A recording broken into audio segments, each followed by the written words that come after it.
I never thought a basketball hoop would be the thing that made me finally stand up to people who thought a clipboard gave them power over my life. But here we are. My name is Owen Daniels, and I moved to Riverside Meadows, a suburban development just outside Phoenix, Arizona, 3 years ago with my wife Grace Elliott and our 2 kids, Marcus and Tyler. The neighborhood seemed perfect at first. Tree-lined streets, well-maintained lawns, friendly neighbors waving as they walked their dogs. The HOA fees were steep at $300 a month, but the community pool and playground made it seem worth it. What I didn't realize was that the HOA board was run by a woman named Deborah Hutchins, who treated our neighborhood like her personal fiefdom. The whole mess started on a Saturday morning in March. I was installing a new portable basketball hoop in our driveway. Nothing fancy, just one of those systems with a weighted base that you fill with sand. Marcus was 12 and Tyler was 9, and both of them had been begging for one all winter. I had finally saved up enough to get them a decent one, and watching their faces light up as I tightened the last bolts made every penny worth it. "Can we try it now, Dad?" Marcus asked, already bouncing the ball I had bought to go with it. "Go for it, buddy," I said, stepping back to admire my handiwork. The boys spent the rest of the morning taking shots, their laughter echoing through the quiet Saturday air. A few neighborhood kids wandered over, and soon we had a small game going. It was exactly what I had hoped for. Safe, wholesome fun right in front of our house where Grace and I could keep an eye on them. That evening, as we were sitting down to dinner, our doorbell rang. Grace looked at me with raised eyebrows. We weren't expecting anyone. I opened the door to find Deborah Hutchins standing there with a leather-bound folder tucked under her arm. She was in her late 40s with severely pulled-back blonde hair and the kind of tight smile that never reached her eyes. "Owen," she said, not waiting for an invitation before launching in. "I noticed you installed a basketball hoop today." "Yeah, the kids are really excited about it," I said, keeping my tone friendly despite the alarm bells starting to ring in my head. "I'm afraid that's going to be a problem," Deborah said, opening her folder and pulling out a packet of papers. According to Section 7, Paragraph 12 of our HOA covenant, basketball hoops, portable or permanent, are not permitted in driveways or front yards. They detract from the uniform aesthetic we work hard to maintain in Riverside Meadows. I stared at her, certain I had misheard. "You're saying my kids can't have a basketball hoop in our own driveway?" "That's exactly what I'm saying. The rules are quite clear." She held out the papers. "I'm issuing you a formal violation notice.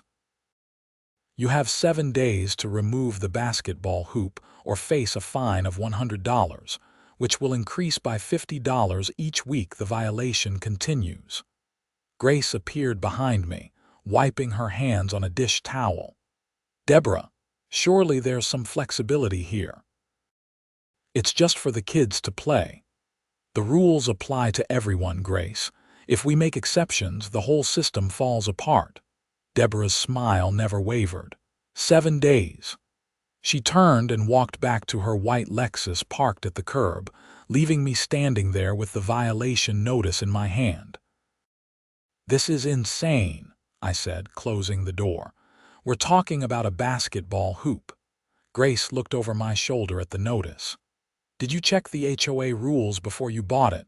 "Honestly, I skimmed them when we moved in, but they were like 50 pages of legal jargon. I never thought something this basic would be banned." That night, after the kids were asleep, I dug out the HOA covenant from our filing cabinet. Grace was right to ask. I should have checked. But as I read through the document, my frustration grew. The rules were exhaustive and, frankly, ridiculous. No basketball hoops, no trampolines, no above-ground pools, no garden gnomes, No decorative flags except the American flag and only on federal holidays. No vehicles parked on the street overnight. No fence staining unless approved from a list of 3 acceptable colors. The list went on and on. "This is crazy," I said to Grace. "Half of these rules are just about control. They have nothing to do with maintaining property values." "So what are you going to do?" she asked.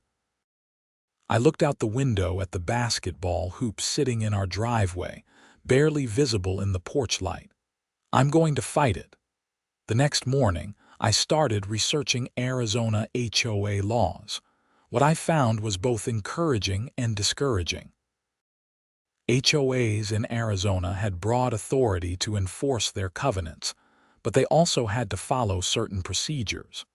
Homeowners had the right to appeal violations and attend board meetings. I drafted a formal appeal letter citing that the basketball hoop was temporary, posed no safety hazard, and that the rule itself was overly restrictive and contrary to reasonable use of private property. I submitted my appeal on Monday morning, dropping it in the HOA office mailbox at the community center. The response came via email on Wednesday. Appeal denied. No explanation given beyond the board has reviewed your appeal and found no grounds to overturn the violation. That same afternoon, Marcus came home from school upset. "Dad, can we play basketball when I finish my homework?" "Of course, buddy," I said. But as I watched him and Tyler shooting hoops an hour later, I knew the clock was ticking. The 7 days would be up on Saturday. I needed a plan. Friday evening, I attended the monthly HOA board meeting at the community center. About 20 other homeowners were scattered through the small meeting room. Deborah sat at the front table with 4 other board members, all looking equally self-important. The meeting started with routine business. Approval of last month's minutes, a discussion about replanting the flowers at the neighborhood entrance, a complaint about someone's grass being too long. Then they opened the floor for homeowner comments. I raised my hand immediately. Deborah's expression soured when she saw me. "Yes, Owen." I stood up, trying to keep my voice level and reasonable. "I want to address the violation notice I received about my basketball hoop. I understand we have rules, but this particular rule seems overly restrictive. My kids are just trying to play basketball safely at home. Banning that seems contrary to what a family neighborhood should be about." "The rules exist for everyone's benefit," Deborah said. "Basketball hoops are unsightly and can cause property value depreciation." "According to who?" I asked. "Do you have any actual data showing that basketball hoops decrease property values?" "Because I can find plenty of real estate studies showing that family-friendly amenities actually increase desirability." One of the other board members, a man named Richard Tompkins, cleared his throat. "The covenant was agreed upon by the original developer and the first homeowners. When you bought your house, you agreed to follow these rules." "I understand that, but couldn't the board consider updating rules that don't make sense anymore, or at least create a process for reasonable exceptions?" Deborah shuffled her papers dismissively. "If you wanted to live somewhere without rules, you shouldn't have moved to an HOA community. The violation stands. Next comment, please." I sat down, my face hot with frustration. A few other homeowners gave me sympathetic looks, but no one spoke up in support. That was the thing about HOAs like this. They ruled through intimidation and the path of least resistance. Most people just didn't want the hassle of fighting back. Saturday came. The 7 days were up. I didn't remove the basketball hoop. On Monday, I received another notice, $100 fine, plus a warning that legal action could be taken if I continued to refuse compliance. The fine would increase to $150 the following week. "Maybe we should just take it down," Grace said that evening. We were sitting in the living room after the kids had gone to bed. This is getting expensive, and I don't want them to put a lien on our house. They can do that, according to the covenant, yes. If fines go unpaid, they can eventually foreclose. I rubbed my eyes, exhausted. So what? We just let them bully us. What kind of example does that set for Marcus and Tyler? I know, but we also can't afford to lose our house over a basketball hoop. She was right, of course. But the principle of the thing gnawed at me. The next morning, I moved the basketball hoop into the garage. Marcus and Tyler were devastated. "Why can't we keep it, Dad?" Tyler asked, his eyes welling up. "Because of some dumb HOA rules, buddy. I'm sorry. I really am." "That's not fair," Marcus said, his voice cracking with pre-teen anger. "We weren't hurting anyone." "I know, you're right. It's not fair." For about a week, things were quiet. The boys moped around the house after school. Then one afternoon, I came home from work to find Grace waiting for me with a worried expression. "We have a problem," she said. "The kids have been playing basketball in the street." "What do you mean in the street?" "I mean literally in the middle of Oakwood Drive." Marcus and Tyler and about 6 other kids from the neighborhood. They set up a makeshift hoop using a trash can. They're playing in the street. I drove over to Oakwood Drive, which was 3 blocks from our house. Sure enough, there they were.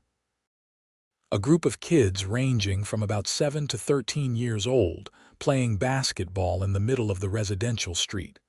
They had duct-taped a plastic crate to a stop sign and were taking turns shooting. Cars had to slow down and go around them. I pulled over and got out. "Marcus, Tyler." "What are you doing?" Marcus jogged over, breathing hard.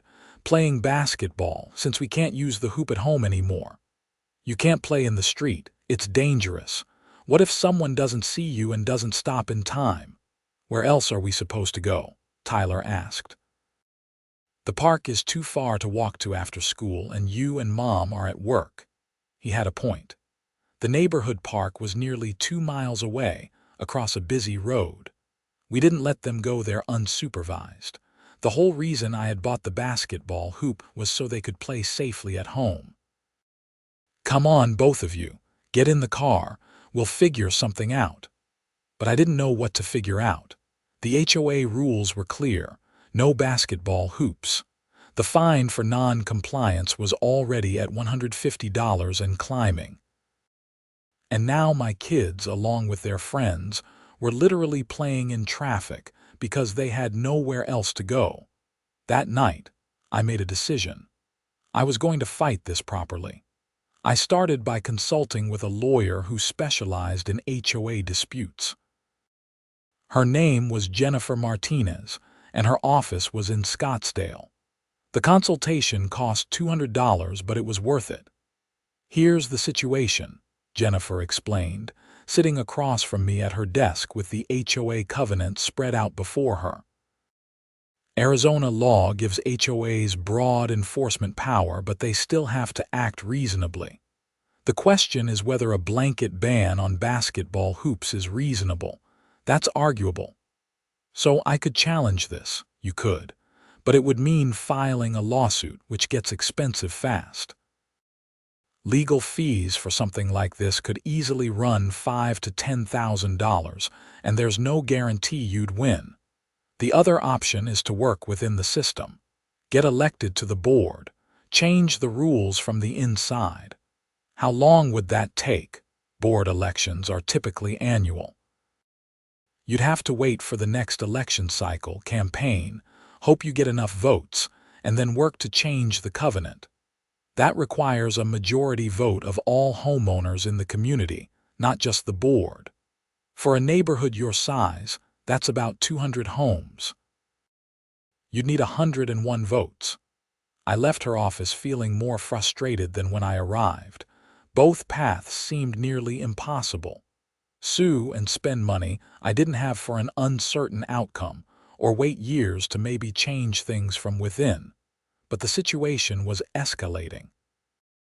Over the next 2 weeks, more kids started playing in the street. It wasn't just basketball anymore. Kids were riding bikes, skateboarding, playing soccer.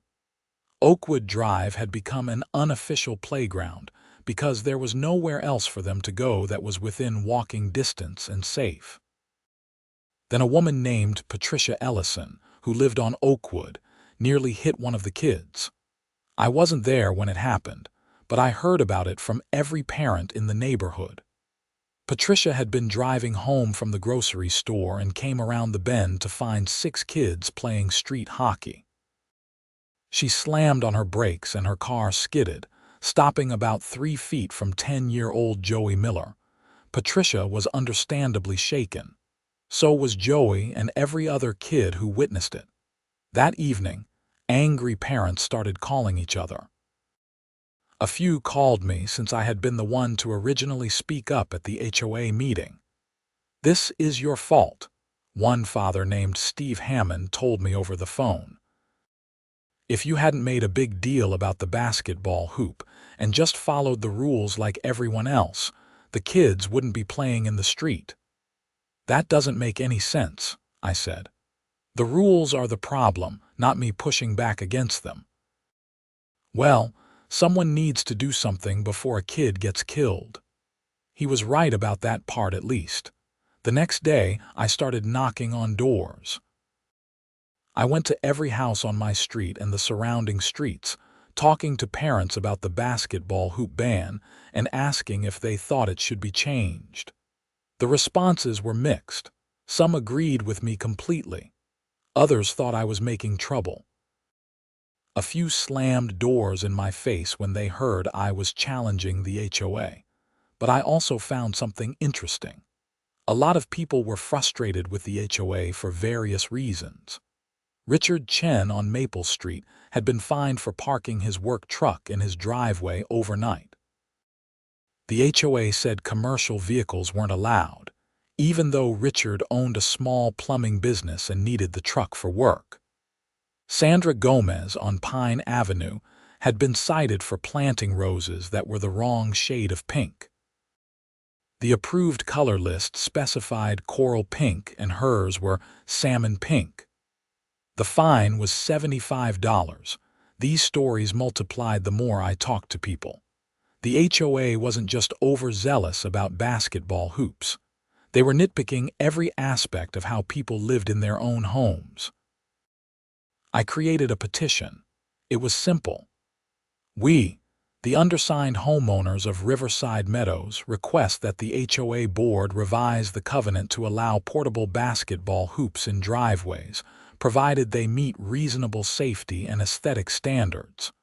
Within a week, I had 73 signatures. I presented the petition at the next monthly board meeting. This time, the room was more crowded.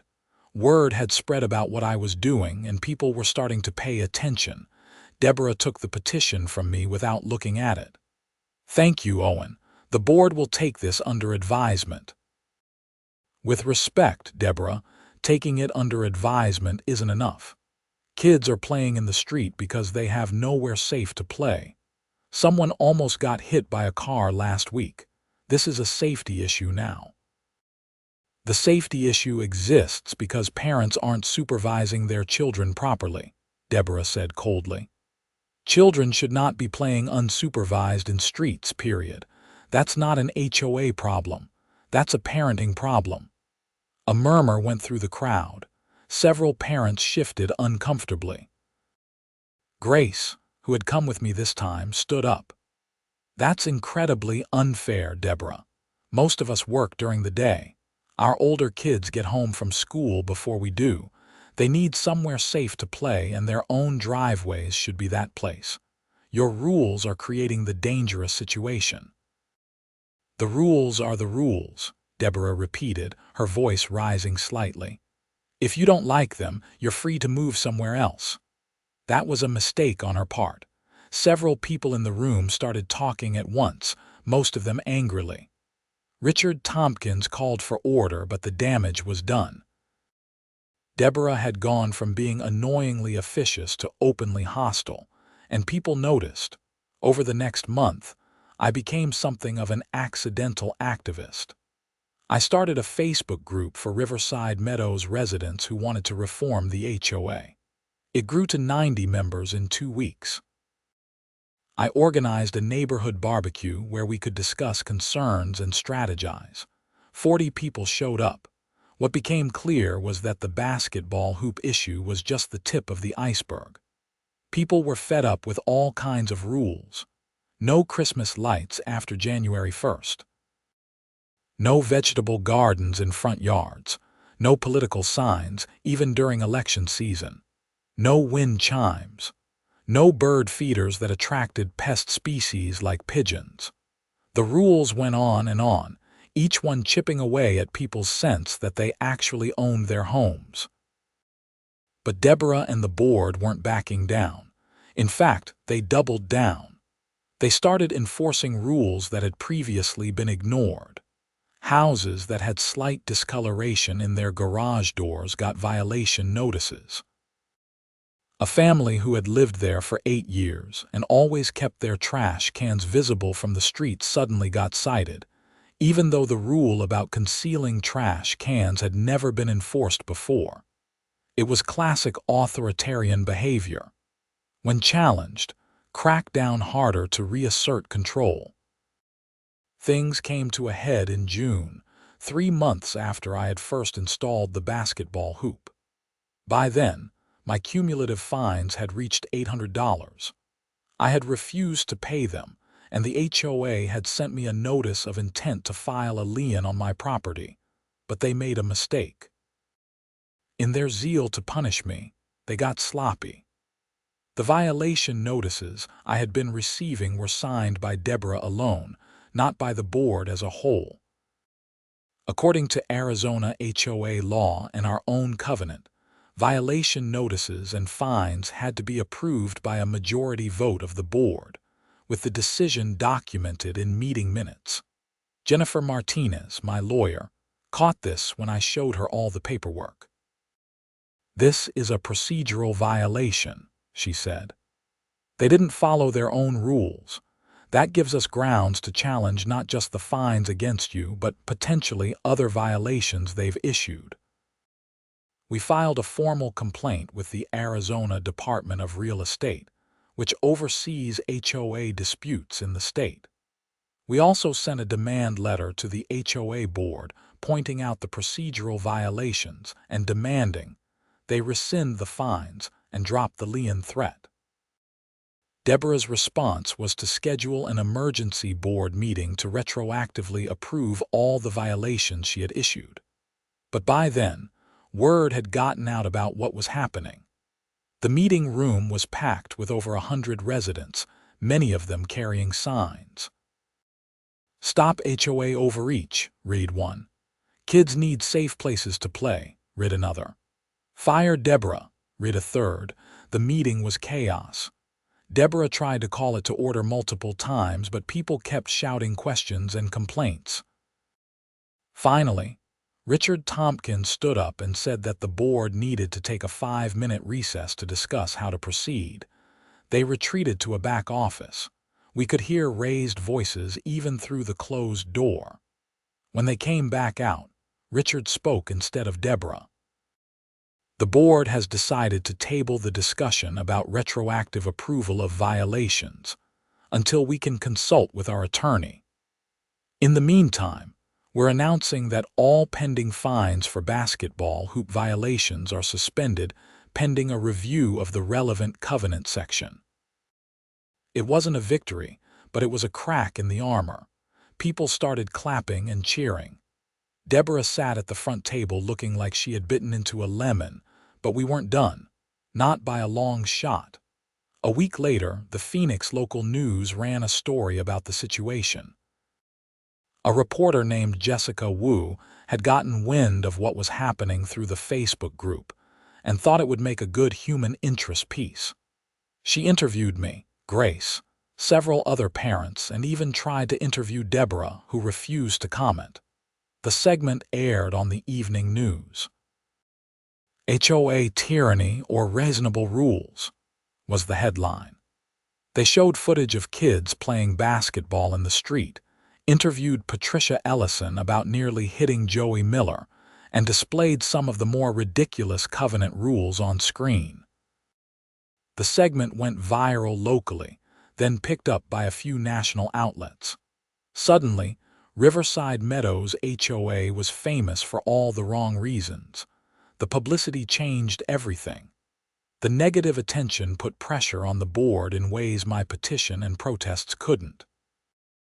Homeowners who had been indifferent before started paying attention because they didn't want to live in a neighborhood that was becoming synonymous with HOA overreach. An emergency general meeting was called for early July. This type of meeting required at least 15% of homeowners to request it, which meant 30 signatures. We got 63. The purpose of the meeting was to vote on amending the covenant to allow portable basketball hoops and to recall Deborah Hutchins from her position as HOA board president. The recall measure was something I hadn't originally considered, but it came up during one of our reform group meetings.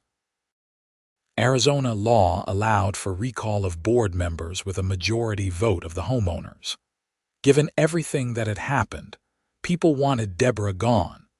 The meeting was scheduled for a Saturday afternoon at the local elementary school because the community center was too small.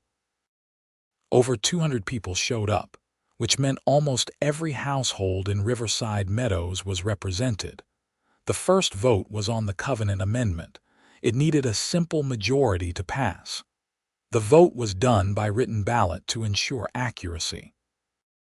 The result was announced an hour later: 167 in favor, 41 against. The basketball hoop ban was officially lifted. The second vote was on recalling Deborah. This required a 2/3 majority of those present. The tension in the room was palpable as the ballots were counted. Finally, the result was announced: 173 in favor, 35 against. Deborah Hutchins was out. I watched her walk out of that gymnasium with her leather folder tucked under her arm, her face a mask of barely controlled fury. I didn't feel triumphant exactly. Mostly, I felt exhausted and relieved, but the story didn't end there. Because as it turned out, Deborah had been up to more than just enforcing unreasonable rules. 2 weeks after her recall, a homeowner named Thomas Brennan was reviewing his HOA fee payment history for tax purposes. He noticed something odd. His records showed he had paid his fees every month for the past 3 years, but the HOA's records showed several months as unpaid, with late fees added. He brought this to the attention of the new interim board president, a retired accountant named Linda Fraser. Linda decided to conduct a thorough audit of the HOA's finances. What she found was deeply concerning. Over the past 4 years, approximately $38,000 in HOA fees had been paid by homeowners but never deposited into the HOA account. The money had simply vanished. Linda contacted me and several others from the reform group. "I think we need to call the police," she said. The investigation took 3 months. Detective Sarah Kowalski from the Phoenix Police Department Financial Crimes Unit led the case. What they uncovered was straightforward embezzlement. Deborah had been collecting checks from homeowners, depositing them into a separate bank account she had opened in the HOA's name but which only she controlled, and then writing checks from that account to herself, disguised as administrative expenses and consultant fees. She had stolen a little bit from a lot of people over a long period of time, betting that nobody would notice or cross-check payment records. And for 4 years, she had been right. The scheme only unraveled when Thomas happened to review his records, and the new board actually bothered to do an audit. In November, 8 months after I first installed that basketball hoop, Deborah Hutchins was arrested and charged with theft, fraud, and misappropriation of HOA funds. The charges were felonies that could carry up to 5 years in prison. I was at work when I heard the news. Grace called me, her voice excited.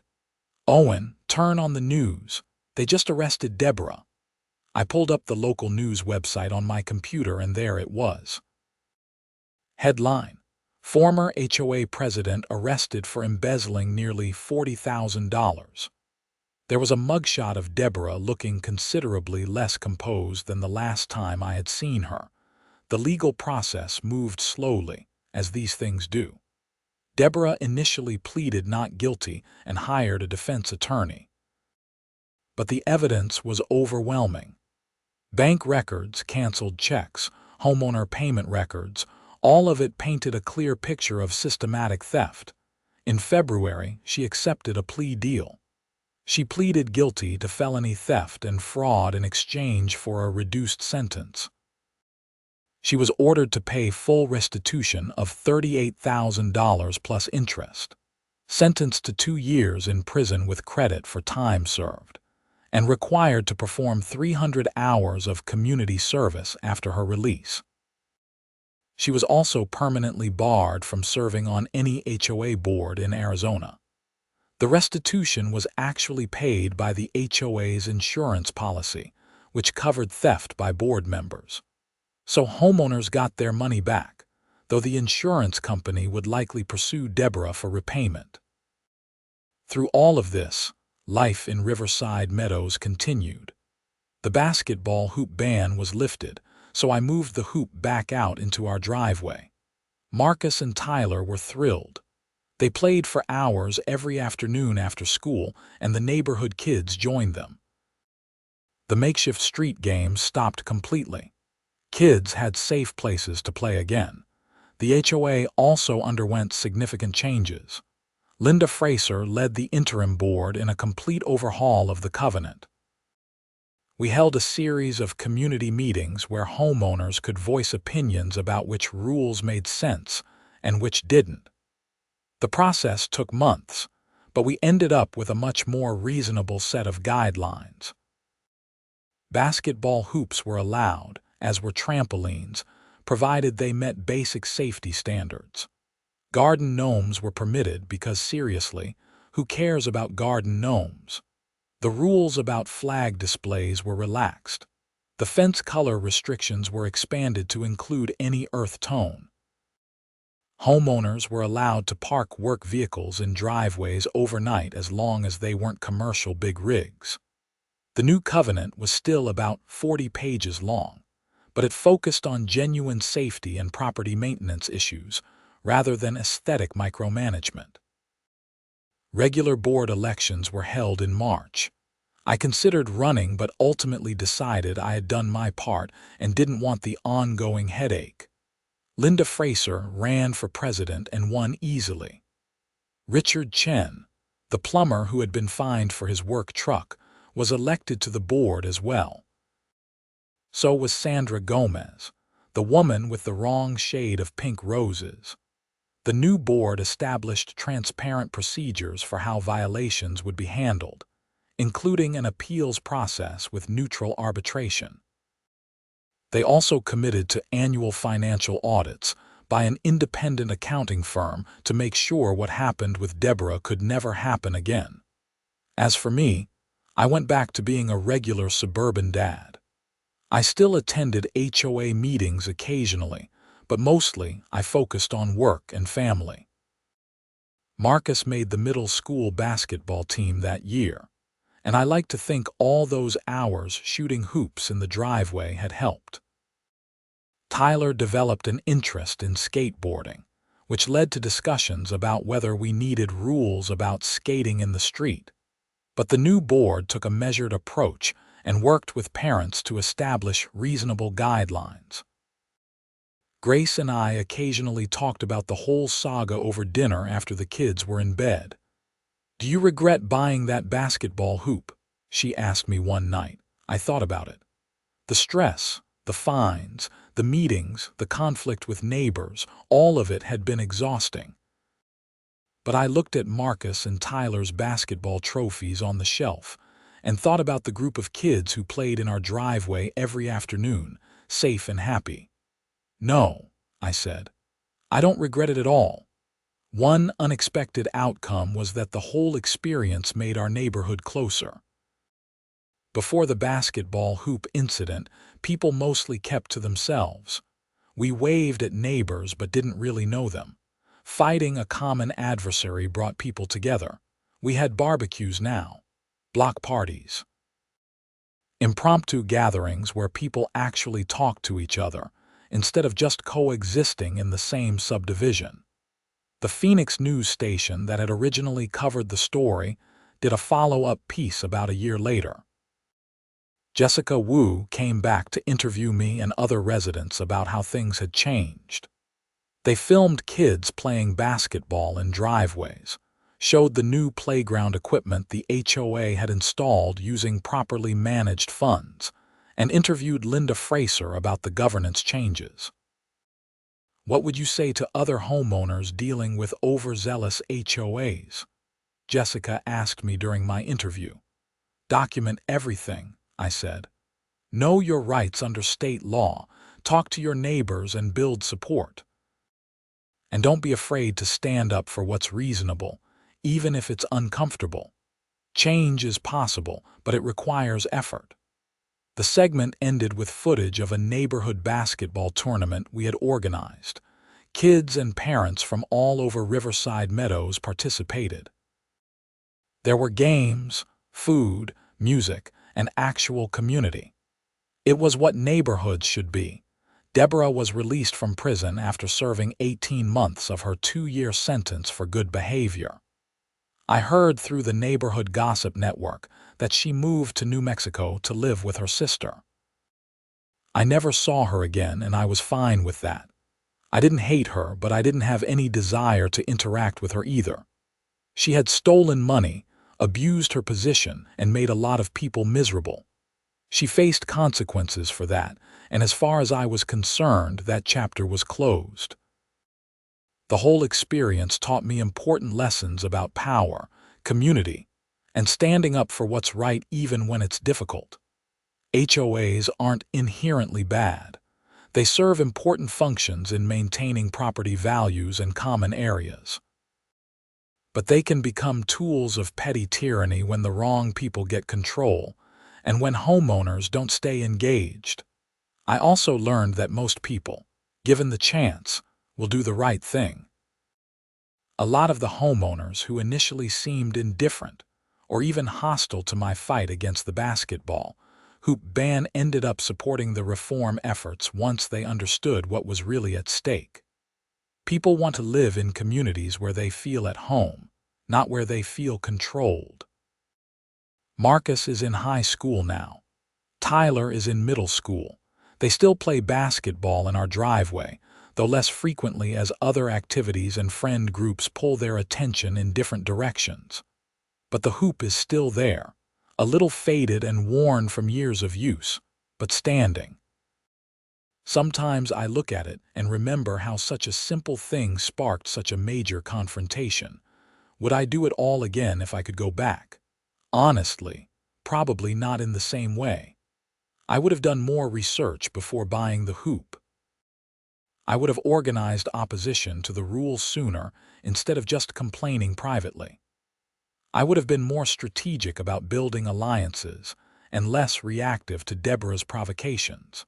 But the core decision to push back against an unreasonable rule that made my kids' lives worse. Yes, I would make that decision again every time.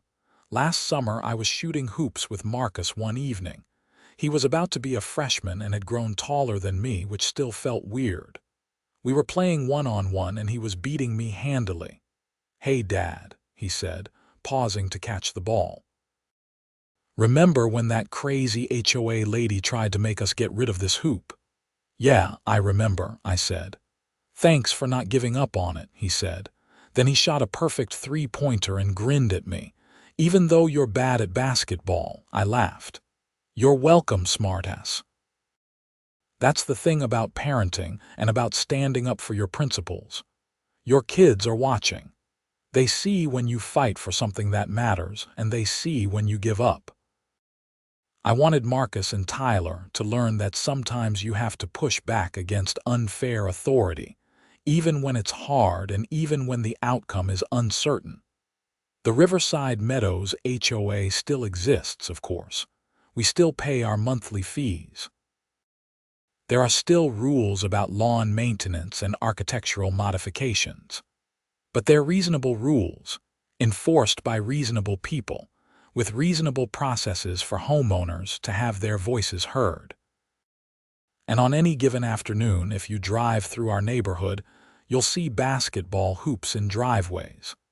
Kids shooting hoops, practicing their layups, playing pickup games. It's normal, wholesome American suburban life, the way it should be. I never set out to be some kind of HOA reform activist. I just wanted my kids to be able to play basketball safely at home.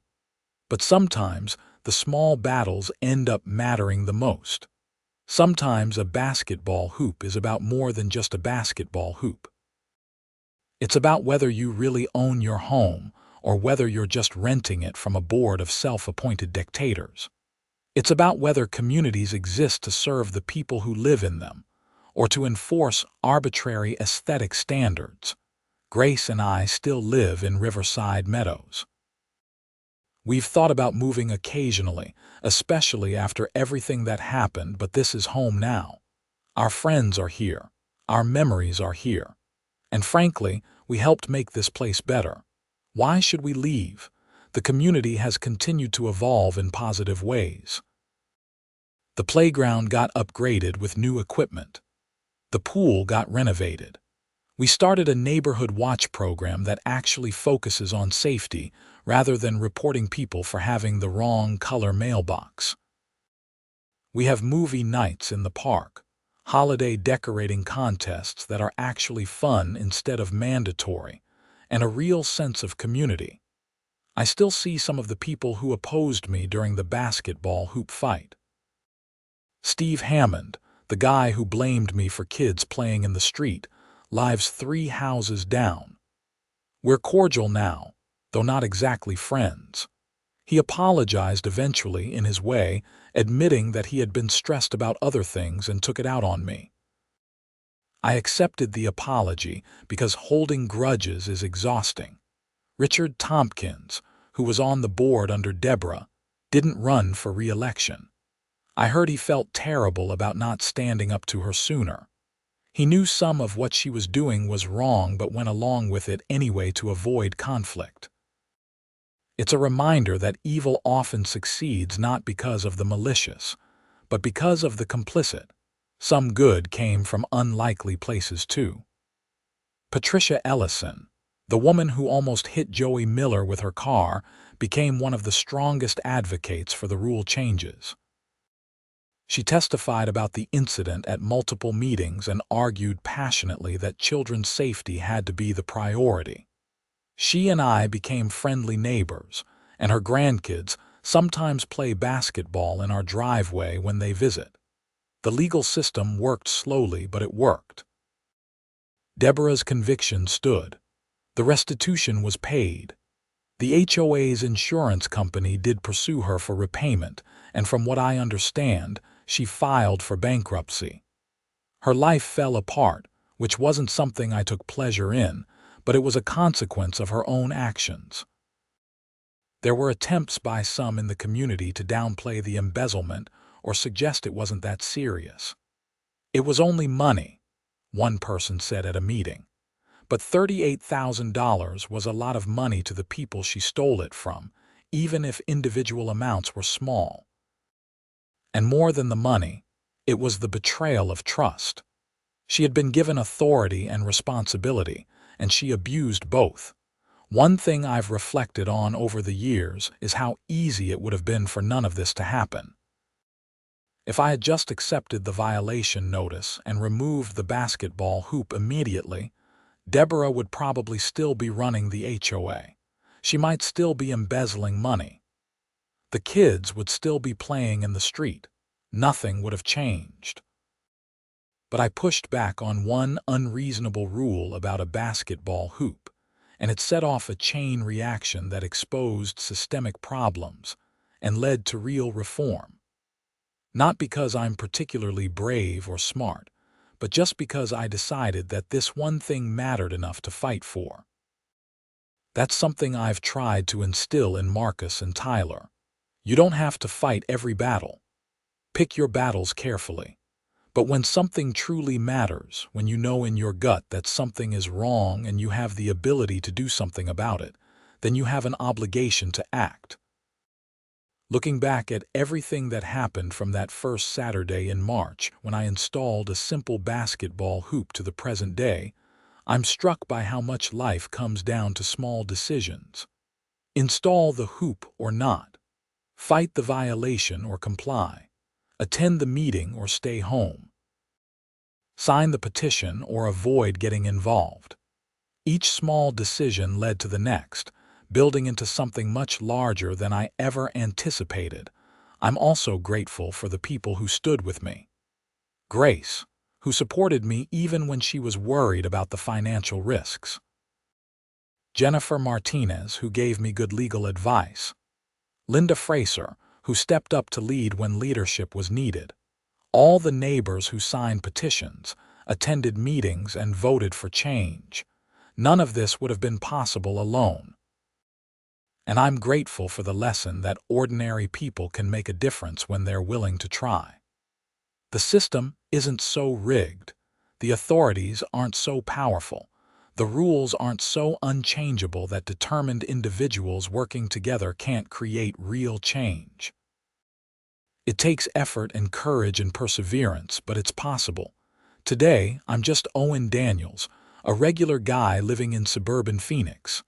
I go to work, come home, help with homework, watch TV, and live a normal life. But I also know that when it mattered, I stood up. I didn't just complain or accept things the way they were. I actually did something, and it made a difference. That basketball hoop is still in my driveway. It's weathered and worn now, the net is frayed, and the backboard has a crack in it from a particularly enthusiastic dunk attempt. I could replace it with a newer model, but I won't. This one has history. This one means something. Sometimes I stand in my driveway and look at that hoop and think about everything it represents. Freedom, community, standing up to authority when authority is wrong, protecting what matters. Being the kind of parent and person who does the right thing even when it's hard. And then Marcus or Tyler will come out and ask if I want to shoot around. And I'll stop philosophizing and just play basketball with my kids in front of our house, the way it should be. The way it almost wasn't. The way it is now because we fought to make it so. That's my HOA story. It started with a basketball hoop ban. It ended with embezzlement charges, HOA reform, and a community that actually functions the way communities should. It wasn't the fight I wanted or expected, but it was the fight that mattered. And that simple portable basketball hoop with the weighted base. It's still right there in my driveway where it belongs, where it's always belonged, where Deborah Hutchins and her clipboard full of ridiculous rules couldn't keep it from being. The kids are playing, the community is better, and justice was served. Sometimes that's all you can ask for.